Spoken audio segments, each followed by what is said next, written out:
Hello guys and welcome to another Marvel storybook collection. We've already done Iron Man, you'll see that on one of the previous videos, and today we're going to do, I think it's Captain America, who is the second one in this story. Oh, let's zoom out an incy wincy bit and let's find Captain America's story. Oh, there we go. Awesome. Ugh, I shouldn't say awesome, I sound like a silly man. Right, okay. So, this one is Captain America and it's his origin story.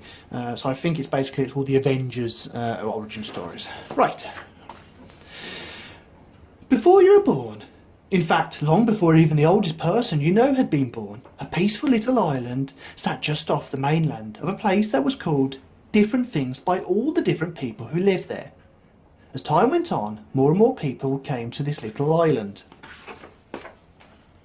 They wanted to leave behind the lives they had led in a place they called the Old World and build new ones in a place where they believed anything was possible. They came from all over the world. For most, this island was just the first stop on the path to a new life in this young nation. This island was known as Manhattan in the city of New York. The country would be known as the United States of America, or America for short.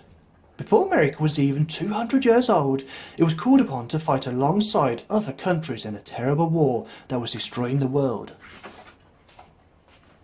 The news of war moved people.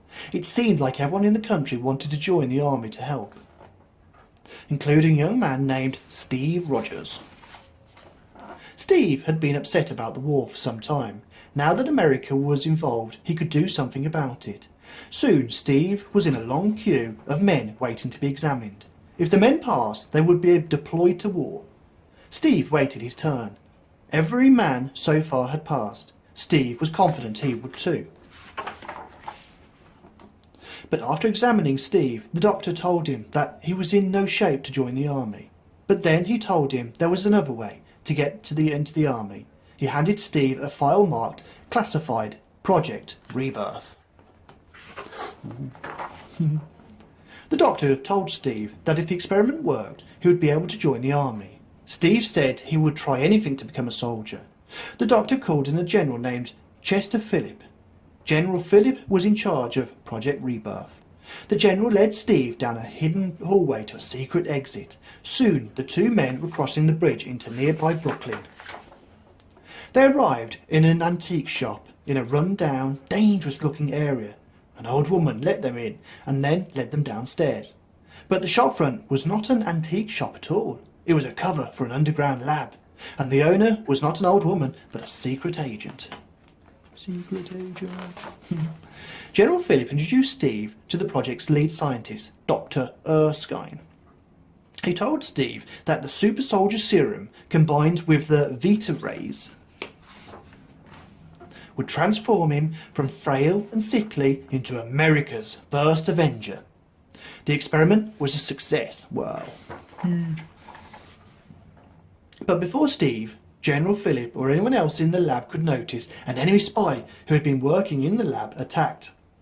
The doctor was hurt and unable to duplicate the serum, but Steve in his new super soldier body was safe. The army put Steve through a very special training camp to teach him how to use his new body. The general presented Steve with a special shield made of the strongest metal known and a unique costume to help Steve mask his identity. With the costume and shield, Steve would now be known as America's most powerful soldier, Captain America. In order to keep his secret safe, the general asked Steve to pretend to be a clumsy army private. But when no one was looking, Steve donned his costume and fought for justice. No one ever suspected that the worst private in the US Army was also the best soldier that the army had. Captain America kept on fighting for liberty until finally the war had been won. Though the country might not always live up to its promise, as long as Steve was able, he vowed to protect it and its ideals, justice, equality and freedom, and the dream of what the nation he loved could accomplish. Oh, and there we go. So the next one, as you can quite clearly see, will be Thor, and we'll be doing that next time. So guys, I hope you enjoyed it. And we've got all these guys to do. Done Iron Man, we've just done a Captain America, and Thor's next, and I'm guessing it goes something like that. But guys, I hope you enjoyed the story. If you did, click like. If you'd like to see more, click subscribe. And I will see you very, very soon. Bye-bye.